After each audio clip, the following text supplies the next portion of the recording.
All right, Nuggets fans, welcome into Pickaxe and Roll, brought to you by good friends here at Mile High Sports and FanDuel. I'm your host, Ryan Blackburn at NBA Blackburn on Twitter, part of the Mile High Sports Podcast Network, and I am here. I am ready to discuss the Denver Nuggets and their win last night against the Orlando Magic. Final score 126-115. I mean, what a tremendous game from a variety of people. A lot of storylines popped up. I think some good performances across the board need to be discussed. We will hit on that briefly in the first segments and then really focus in on Nikola Jokic, I think, in the later portions of the show. Really appreciate everybody stopping by. Hit that like button and hit that subscribe button if you're watching on YouTube. If you're listening on the audio side, would love it if I could see a 5-star review on there. Let us know how we're doing, and let us know on Pickaxe and Roll what we can continue to do better. Denver's won 6 games in a row. Denver has been tremendous. They have done the things that everybody would want them to do, even without Aaron Gordon and Christian Brown in tow. And it ended up with them winning against the Magic convincingly. They were up. They initially got down in the first quarter and then immediately hit the gas about midway through the second quarter and just took off and never looked back after that. Orlando tried to get back into the swing of things, but ultimately couldn't. They made a couple of runs here or there. A lot of that due to free throw shooting, a lot of that due to what I would say are pretty shaky calls personally, but ultimately that wasn't even the point. The point was that Denver, for what they needed to do, just continued to make plays and continue to drive offense, despite the fact that Orlando knew what they were going to try. They knew they were going to try to involve Nikola Jokic and Jamal Murray pretty much every possession. Didn't ultimately matter. Didn't matter in the slightest because the Nuggets are just that good, and Nikola Jokic and Jamal Murray right now are just that good. There's no question in my mind that those guys, they've continued to drive winning here, and the numbers speak for themselves. We'll start with Jokic first and then circle back around to him. 38 minutes, 23 points, 11 rebounds, 13 assists, did have 6 turnovers, got a little bit of sloppiness there at some points, but plus 20 in this game was tremendous. 10 of 17 from the field, missed a couple threes, but still very efficient overall. And Jamal Murray, 32 points, 3 assists for him. Just 7 of 12 from 3. I mean, how could you not like what you have seen from Jamal Murray over the course of these last few weeks and really the entire NBA season so far? He has been driving winning. As I've said before, I think what Nikola Jokic is doing right now by himself, makes Denver a good team. But by having another guy in Murray playing at this level, he becomes and the Nuggets become a great team, and Jokic has a little bit of pressure removed from him, and it has allowed him to just sometimes figure out when and how he wants to attack the defense, as opposed to having attacked the defense consistently all the time. And so it makes him more effective. It makes everybody more effective when the Nuggets are playing like this. Cam Johnson had 19 points, 11 rebounds, 3 assists, was extremely efficient, hyper efficient, 6 of 9 from the field, 3 of 5 from 3, 4 of 4 from the free throw line. But the 11 rebounds and the plus 27 were both high water marks for the Nuggets. I mean, Cam Johnson, he doesn't usually get that number of rebounds, but in this particular game, it made a lot of sense. He was guarding one of Tyus Jones, Desmond Bane, or Anthony Black for most of the game, or not really Tyus Jones, but ended up being somebody like Jet Howard. And as a result, he was able to help on the glass, and he had a size advantage there.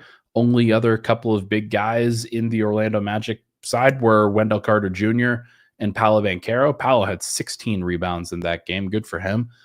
But Cam Johnson did a lot of great things, and him being able to grab that many boards is a good sign for Denver, but also just the ability to drive the positive plus minus impact at plus 27 in a game that Denver won by 11.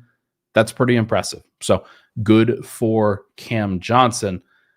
Couple of other guys that I thought did pretty well. Spencer Jones did foul out of this game, but I thought his defense was great. He had a really nice reverse dunk in transition, 3 steals in 19 minutes, and did a lot of good things against Paolo. It's one of the reasons why Paolo had a high volume game, but certainly not a high efficiency game. And then Jonas Valanciunas, Tim Hardaway, especially off the bench, thought they did a really nice job.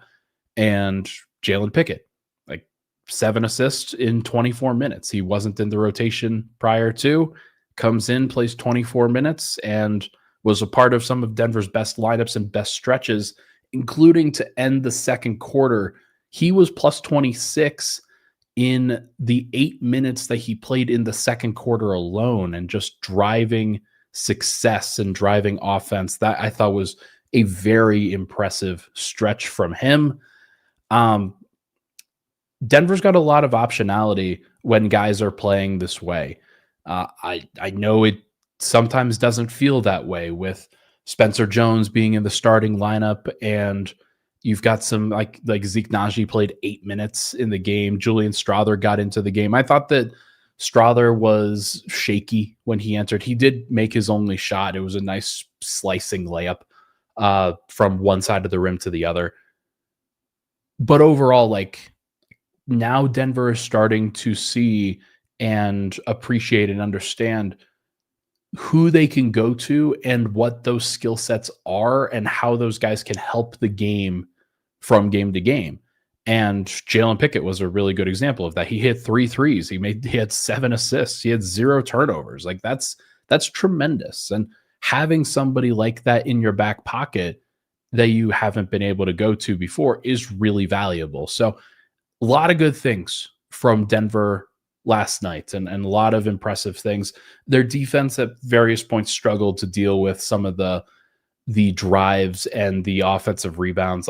Orlando grabbed 12 offensive rebounds in that game and just created more extra possessions. It's funny. Wendell Carter Jr. was making a lot of shots, and whether he makes those shots normally or not, I don't know. But Jokic was giving him a lot of wide open threes. And then he was also getting some offensive rebounds and some push shots and things like that. So Carter ended up having a pretty good game, and that probably narrowed the gap a little bit more than it should have been narrowed. But I just thought that Denver played a really good game last night. And though it took them a little bit to get into the flow, once they got there and they used that second quarter run, they won the second quarter 43-22, nearly doubled up Orlando. And actually, that was the only quarter they won, which is pretty fascinating to see. But I still thought that they played well overall. So it's nice to see. Cody says 20-6 without AG, CB, and now PWAP possibilities with this team. Is Jalen Pickett emerging as the backup point guard possibly? That was the entire idea of not bringing back Russ, is that they have options, and that with Bruce Brown there and with Jalen Pickett, they could piece it together. And it's not necessarily something where you had to have a traditional backup, and Denver hasn't had one. And I just, as somebody who has gone over the rotation charts on a consistent basis, not having Christian Brown over the course of these last 12 to 13 games, he would be somebody who plays some backup point guard as well. Julian Strawther and Tim Hardaway Jr., those kinds of guys, they'd be playing next to Christian Brown or Bruce Brown and providing a little bit more point guard play, and not necessarily point guard play, but when you're with Jokic, it doesn't really matter. You don't really need a backup point guard. And so Denver has certainly been okay without a traditional backup point guard in this time. There's a couple of points where it would be nice to have, but it's kind of a luxury. And it's a luxury that Denver hasn't really needed. They've needed the backup center more in this particular year. So that, to me, that's been the notable portion of this beginning of the season. So good stuff from Denver overall. But we've gone 10 minutes. Let's now talk about Nikola Jokic, who, like, main entree for this particular game was that he set the new assist record for centers. So I went through and I actually looked at the list. He is now 50th in NBA history in total assists in a career. And this is regular season only. He, I believe, has 5,667, if I'm not mistaken. Let me go pull my numbers just to make sure that is true. Yes, 5,667. The great Larry Bird is next at 5,690. So there's a lot of names that you're going to start recognizing whenever he passes them on the list. Jokic is doing crazy stuff in order to, like, get to the levels that he has gotten to at this point. It was a cool moment. It was actually a very cool moment to be there in the arena for the crowd celebrating him. But not only that, the amount of people, I think, that appreciate Jokic as a passer and can definitively now say he's the best center passer that has ever played, like, that's a really big deal. And there are some concerns about era, and there are some things that, like, even David Adelman brought up that, like, yeah, part of the reason why Jokic has been activated the way that he has and has accumulated the assists that he has is because we are in a more positionless NBA that's a little bit more flexible. And if you had gone back to the 90s or 80s, you may not have seen Jokic activated in this way. Now, he would have been an amazing passer, but so often in those particular years, the point guard was a traditional point guard all the time who would dribble the ball and pound it into the rock, and then they would, like, either set up the center in the post, or they would set up a shooting guard or small forward in the high post, or they would run some floppy action or something like that. Like, there's a lot of different ways, or not different, like, it was a more rigid ways, excuse me, to play the game of basketball. And so Jokic, I think, is a really good example of what can happen in the NBA when you just allow your players to go to their skill sets, to trust their skill sets, continue to develop, and try to become the best player that they can be, not just the best center that they can be. Because here's the thing, like, Jokic is a flawed player. He doesn't protect the rim in an extensive way. He's not like Kareem Abdul-Jabbar in that case. He's different. He's his own he's his own player.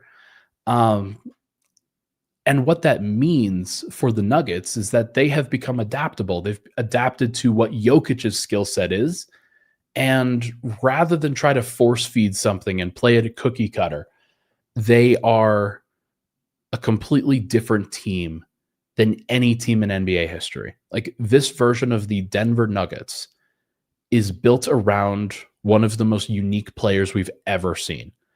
And one of those unique qualities is Jokic's ability to run an offense through himself, but not only through himself, through other people. And because, like, I've used this metric before, he doesn't dominate the basketball from a time of possession standpoint. You know who actually does in Denver's offense this year is Jamal Murray. If you're looking at time of possession with the ball in hand, Murray is actually handling the ball a lot more, and the possessions are concentrated in him a lot of the time. So he does get some credit for initiation and doing these things. But what Jokic's superpower is at any particular moment on the floor, he can take a snapshot of what the floor looks like from a defensive standpoint, from an offensive standpoint, and take advantage and make the right play. And everybody in that locker room appreciates it. Every single person. It's just a superpower. And not to mention, like, he makes flashy plays. He makes crazy plays. There were a couple last night that really caught the eye. In transition, he had an and one where Anthony Black tried to get the ball out of his hands on a floater. He smacked it out of his hands, and the ball was literally in front of his face, outside of his hands, while in the process of shooting. Jokic collects it, calmly puts it up for an easy floater, and one. Just nothing but the bottom. It was like, I didn't even notice in real time how difficult that was until I saw the replay. And it's wild what he can do from a coordination standpoint. And then the third quarter happens and Denver's like they're starting to feel themselves, and Jokic does the thing where he dribbles the ball in transition, and he collected 6 turnovers last night because he was a little bit wild there. But he absolutely like just dominated from like in this particular one, going behind his back in transition when a guard is trying to steal the ball, and then he and then he threw it behind his back out to the wing to Jamal Murray. And you should have heard me in the arena. I was like, shoot the ball because it needs to be a highlight.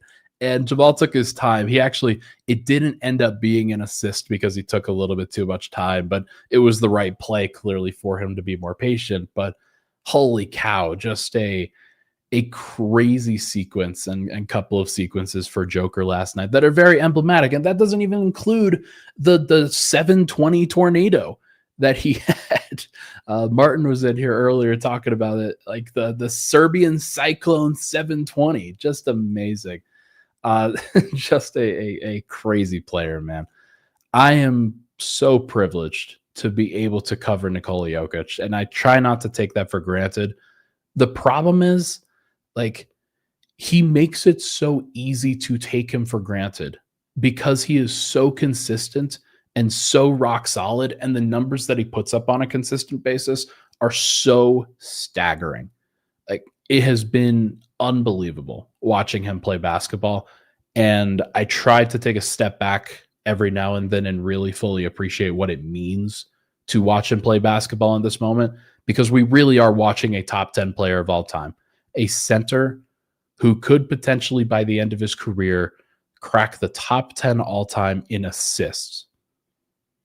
Pretty crazy.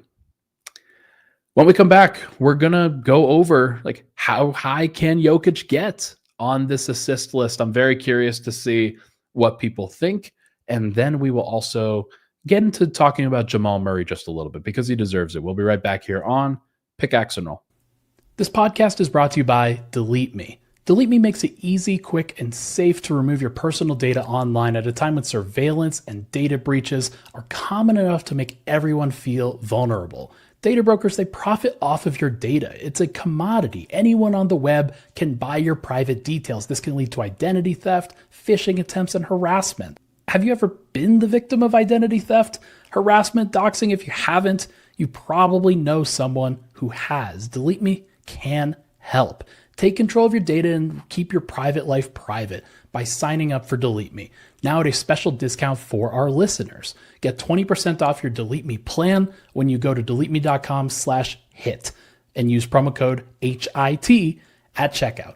The only way to get 20% off is to go to joindeleteme.com/HIT and enter code HIT at checkout. That's joindeleteme.com/HIT, code HIT. All right, we are back. Pickaxe and Roll, Ryan Blackburn here. Thank you so much for tuning into the show, folks. Hit that like button, hit that subscribe button. Would really, really appreciate it. Let's talk about Nikola. Let's keep talking about him and where he is on this overall assists list. As I mentioned earlier, he's top 50 now. He has pushed Kareem Abdul-Jabbar down to 51st of all time. Jokic has 5,667 assists. And next up on the list is Larry Bird at 5,690. So I did the math in my article that went up it was actually up late last night, but sent out a little bit earlier this morning that you should go check out. I'll link it in the comments. We'll link it in the comments just here. I did the math and really, really hard hitting analysis here, but I wanted to see, okay, how high do we think Jokic can go? What is a good expectation? Well, right now, Jokic is averaging about 11 assists per game in this particular season. I think this is going to be his peak passing season of his career. I don't expect him to be better than this. And that's okay. Like, he'll still be kind of in the double-digit range, but I don't expect him to be better than 11 assists per game. there's a lot of like factors that have put him into this position. It's not like he couldn't average more, but the way that the Nuggets have set up their roster, I think is like that's the reason why his assists have gotten to this level. So let's assume that he averages roughly 11 assists per game for the rest of the season, and he plays about 50 more games. Denver's played 25. Let's say he gets up to 75, and we'll leave in some margin for error there. That's 550 assists for the rest of this regular season, which would put him at 6,217, places him 38th on the all-time list, right near Kobe Bryant and Jerry West. So again, we're starting to really get into some Lakers legends here. Really get into some Lakers legends.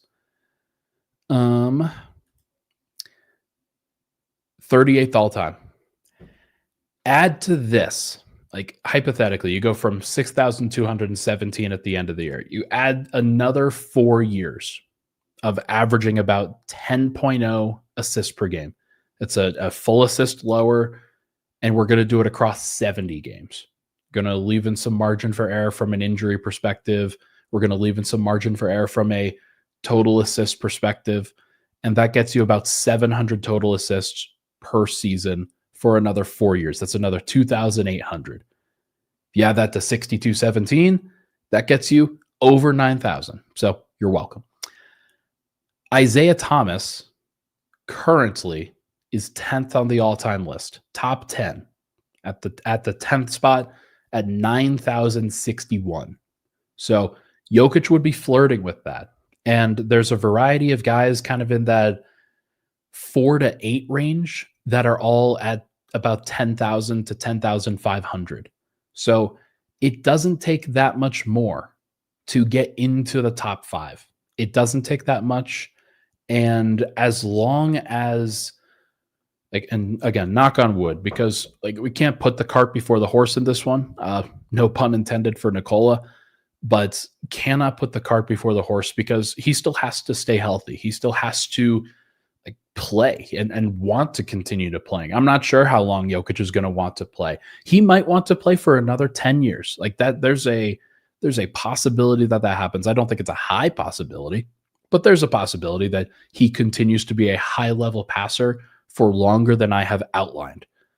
However, like basically what I've outlined is that he's going to play 15 years and finish his career still passing at a very high level, because that's like I would expect him to score a little bit less than pass later in his career, because it's just a little bit easier for him to see the floor, set the table, do those things.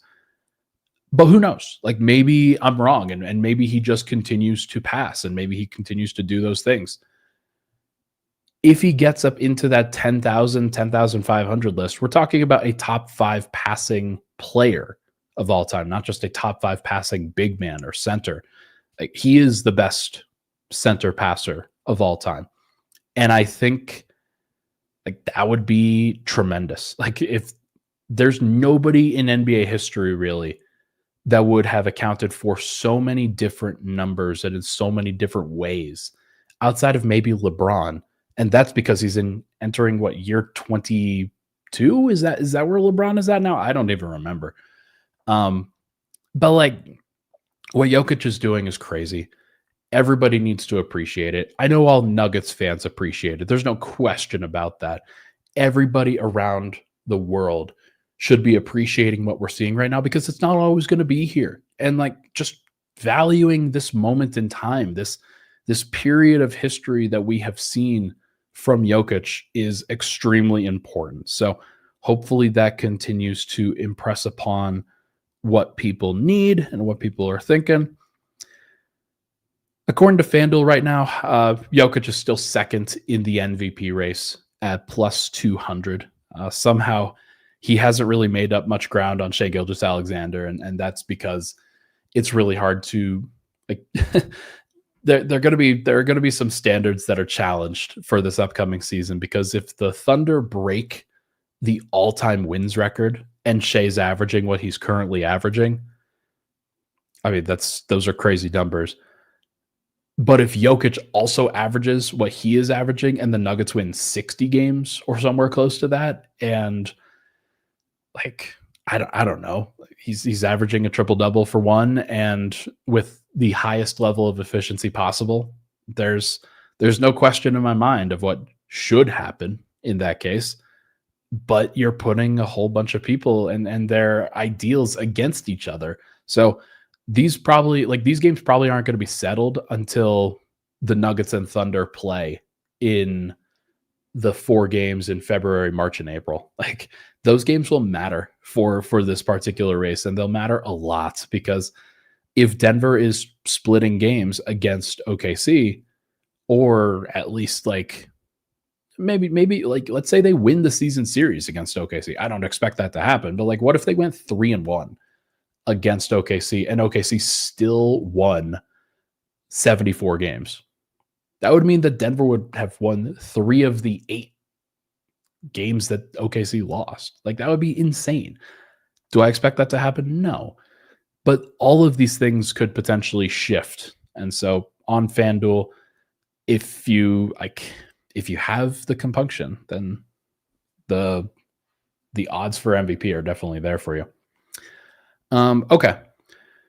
So I think the Joker can reach top 5 all time in the assist list. It's going to take a long time. It's going to take a significant portion. The pace that Jokic is currently at, he's not going to average about 800 total assists. It's probably closer to 700 to 750 total assists per season. So that's the math that you need to go with if you are a Nuggets fan, and hopefully that continues to bear out. We will see. Okay. Let's chat again. Jamal Murray has been unbelievable for the Nuggets. He's now averaging over 25 points per game. He has been like for the Nuggets just absolutely tremendous. He and I had a funny dialogue last night because he is now down to 89%. I said it was 88, but he is at 89% from a points, rebounds, assist standpoint. From a free throw percentage standpoint, from an assist or from a points, rebounds, assist standpoint, he has a 25.2, 4.3 rebounds, 6.6 assists, shooting 50% from the field, 45% from three. The numbers are insane. He deserves to be on the All-Star game. I will continue to mention this on every single freaking show until it ultimately happens. And I think Nuggets fans are very happy for what Jamal has brought to the table here. Just an unparalleled level of efficiency and focus and locked in nature. Like just a lot of great stuff that we have seen from him and a great mentality. What's funny is that 2 years ago, I'm looking at his numbers right now.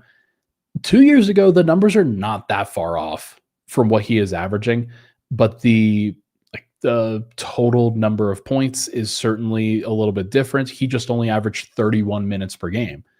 And so the numbers don't necessarily feel that great, but he's averaging 35 and he's playing like he could average 40 minutes per game right now, which is a little bit different from that particular year where it looked like he was struggling from a physical perspective. But just overall, he has been so in control, and it has helped Denver like in these Jokic minutes because they're not really staggering that much. I look at the rotations, I've built those out, and he has not really staggered that much of late away from Nikola. And as a result, Denver's in this position where they get to play their 2 best players together all the time. And the bench then gets to feature Cam Johnson, Tim Hardaway, Jonas Valanciunas, and those guys have been really good. I don't know how long that's going to stay put like that, but there's a part of me that thinks that like, it would be kind of cool if when Aaron Gordon comes back or when Christian Brown comes back, that they stagger with the second unit in addition to Cam Johnson. And then you start to really get creative with your rotations when everybody's healthy and out there because you've got a lot of capable guys that can play. Spencer Jones has shown that he can play with Jokic. He can play with Murray. He can play with these guys and really help them. And like, it's been very good. Cam Johnson, of course, has shown that he can stagger. Christian Brown, like you'd like to play him with Jokic, but you could also probably continue to build out some times where he is playing with the second unit and not playing with Jokic. So there's a lot of things that Denver can do. At some point, though, I think when playoffs roll around, Murray's going to go back to staggering with the second unit. There's just they're going to have to do that. There's no doubt in my mind that they will need Jamal Murray to be out there in the minutes that Jokic is not. Just from a consistency standpoint, a creation of offense standpoint, there's a lot of things that they'll have to learn. There's a lot of things they'll figure out, but still a lot of ways that I would like to see Denver continue to improve. But I'm still very impressed. I'm very impressed with the way that they have handled themselves in this game. Like in this past game against Orlando, they did a lot of important things in just setting the tone, getting out to a lead, maintaining, not ever letting go of the rope. It took a lot of timeouts and work from David Adelman, I think, but overall was just very impressed with the way that they handled themselves. And there's a lot to like. There's a lot to like about where the Nuggets are at from a standing standpoint. Let's look at it here. Denver is currently 20-6. The Pistons in the Eastern Conference are currently 21-6. So they are like Denver's really catching up to the Pistons. But from a point differential standpoint, there's no question about who is at the top. OKC's blowing teams out. And Denver right now is second in the NBA in point differential. So they will play the third best team in point differential on Saturday, tomorrow. Houston's going to be a bear. It's going to be very difficult to beat them again. Denver's already defeated them twice. Houston lost to New Orleans in their game last night in an overtime performance. They were not very happy with the way things went. But you remember when Denver kind of struggled a little bit with Derek Queen in New Orleans and not necessarily putting them away at the end of the game? That actually happened to Houston, and they actually lost. So it is possible that it happens to every team.